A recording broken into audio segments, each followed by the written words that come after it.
या संडेला आमचा प्लान ठरला की आपण स्वयंभू देवाच्या दर्शनासाठी जायचं. मग घरातील बच्चे कंपनीसोबत आम्ही स्वयंभूवाडीला निघालो.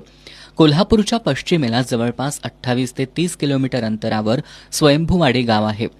कोल्हापूर, फुलेवाडी, बालिंगा, सांगरुळ फाटा, सांगरुळ, खाटांगळे, आमशी, बोलोली असा प्रवास करत आपण स्वयंभूवाडीला पोहोचतो. हिरव्यागार भात शेतीचा आनंद घेत, हिरव्यागार निसर्गाचा अनुभव घेत आपण स्वयंभूवाडीला पोहोचतो. त्यामुळे हा प्रवास अविस्मरणीय आणि मनाला सुखावणारा होतो. एका उंच टेकडीवर स्वयंभूवाडी हे गाव वसलेलं आहे. याच गावाच्या पूर्व बाजूला हे मंदिर दिसतं. मंदिराचं प्रवेशद्वार भव्य आहे. मंदिरात आत प्रवेश केल्यावर भव्य सभामंडप आहे. सभामंडपाच्या आत प्रवेश केल्यावर मंदिराच्या गाभाऱ्याच्या सभोवती सुद्धा प्रशस्त अशी जागा आहे. गाभाऱ्याच्या समोर भला मोठा पितळी नंदी आहे. मंदिराचा गाभाराही मोठा आहे. गाभाऱ्यामध्ये एक दगडी पाषाण दिसतं. हेच ते स्वयंभूचं मूळ पाषाण.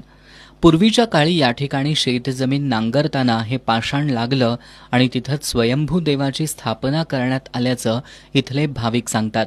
याच पाषाणाच्या मागच्या बाजूला स्वयंभू देवाची उत्सव मूर्ती आहे, ज्याच्या मागे 5 फडीच्या नागाची पितळेची प्रतिकृती आहे. त्याच्या बाजूला सिद्धोबाचा घोडा आहे. तर शेजारी